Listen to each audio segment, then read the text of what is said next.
Hey everyone, welcome back to our Wildlife Ambassador series. I'm Connor, and with me is one of our very special ambassadors. As you can see, not a bird this time, but one of our Virginia possums, Marigold. Marigold here came to the Wildlife Center almost 3 years ago. She was originally a wild possum, but when she was very young, she had probably just left her mom and was living on her own for her first time.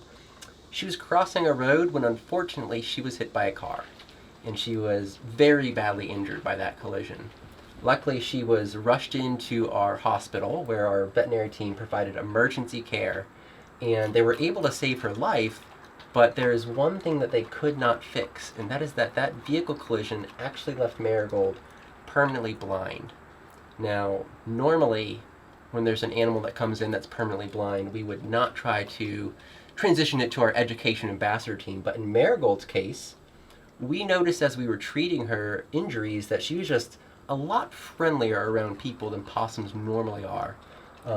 That coupled with her young age, we thought that she would adjust well to life in captivity.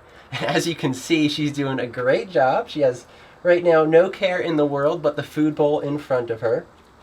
And she has been a great ambassador for us, traveling to programs all over the state to different events and libraries and schools to teach people about possums, because these are often very misunderstood animals. And unfortunately, they're also one of the most common animals that we admit at our hospital in need of help.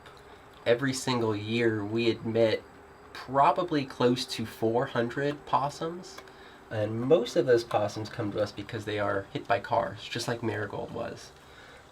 So what Marigold can help us do is teach people about possums and how we can keep them safe.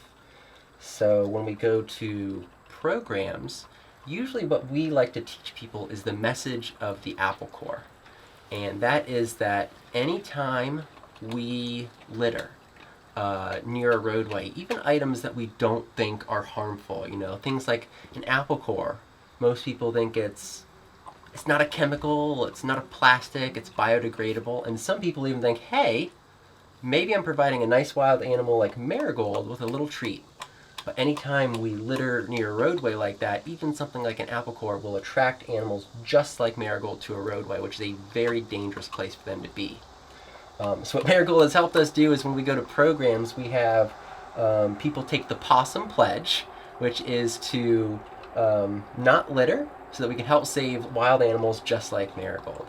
So she's done a great job teaching the public not only how to help their species, but also more about them, because many people don't know things about possums, like the fact that they're the only marsupial you can find in the United States, or the fact that they can carry up to 13 babies at a time in their pouch. So they're just very unique animals, and really, really important to have around in our ecosystem. They do a lot for us just because of what they eat. Possums are what you would term generalist, which means that they don't have a very specific food item that they go for. They will go for a lot of things. They will eat leaves and berries. They'll eat insects. They'll eat eggs, small mammals, small reptiles. They will even eat dead things. So if a possum comes across, say, a deceased animal, like the carcass, that's a perfect meal for a possum. So they help kind of clean up the environment as scavengers. But there's also certain things that they will eat that we don't really want around. Things like ticks that can spread harmful diseases to people. So what they'll do is they'll eat those animals, kind of help keep that population a little bit lower, which in turn keeps us safe and keeps the ecosystem in balance. So we definitely want to have these possums around as neighbors. Now, while wild possums aren't as picky about what they eat, Marigold here has the luxury of choosing which among her food here is her favorite. So she generally, which you might hear her chowing down on now, her favorite is mice and eggs, followed by the fruit. And just like people, she usually saves her veggies for last. So we'll see what she decides to eat here today. Now Marigold here recently actually retired from programs. So she had been with us to countless programs for the past 2 years, really. But she's actually getting pretty old. And I think that's something that surprises people because she's just about 3 years old, which to most people that doesn't sound like an old age, but for possums, that's actually really old. They only live for about 3 to 4 years. Even here at the Wildlife Center, when they don't have to worry about disease or predators or any of the things that wild possums need to contend with, even in captivity like this, that's their maximum lifespan. So Marigold here started to show her age recently, so we retired her from programs. So she's spending her retirement time here in her nice big enclosure where she has a nice hutch that she can sleep in with some blankets in there. She's got her water bowl, which is just off the side of the camera here, her water tub, I should say, where she can take a nice little bath. She gets food delivered to her daily, and something that we always enjoy to do is provide some nice enrichment for her, some nice items for her to interact with, whether those are, flowers and leaves for her to examine, new smells, new logs, new things that we can place around her enclosure for her to investigate and really be active throughout the day. Has been very, very good for her.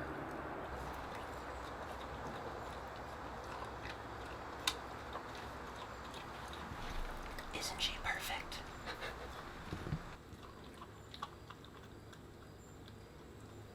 So now that you know how amazing these animals are, hopefully you'll see a possum like Marigold when you're out in nature or maybe in your own backyard. These animals are nocturnal, so they're mainly active at night, maybe dawn or dusk, although you may occasionally see them during the day as well. But those are the times when they're going to be most active, so hopefully you'll have a chance to see them for yourselves.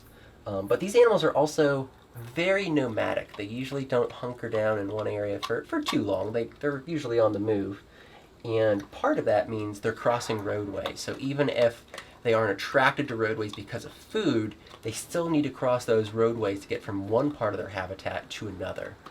So something that we can all do to help them out is if you're driving, just be on the lookout for them. Be ready to stop. They're more active at night, so that's when you might want to be on higher alert, especially since your visibility is going to be a little bit lower than it would be during the day.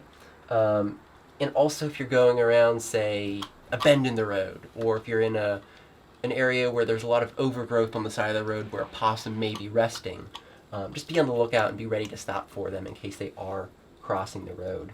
And of course, if you do happen to find an injured possum, always contact a wildlife rehabilitator to see if they can provide that animal some help. There's usually one that's located not too far from where you're at, whether you're here in Virginia or even in other states. And it's a great thing that you can do to help these animals out. A couple last things I want to point out before Marigold is finished with her food is that possums have some really, really cool adaptations. So one is this tail here. Now there's sort of this misconception that possums can hang by their tail. That's not quite accurate. They're a little bit generally too heavy bodied to hang by their tail, but their tail is very important for them because their tail is what's called prehensile, which means that they can use it to grab onto things just like we can use our hands to grab onto things.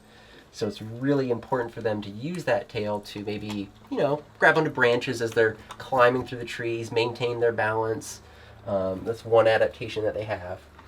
Another adaptation that they have is they have opposable toes, similar to how we have thumbs, which allows them to grip onto the bark of trees and climb up really well in case they're looking for shelter, maybe they're looking for food, or even evading a predator.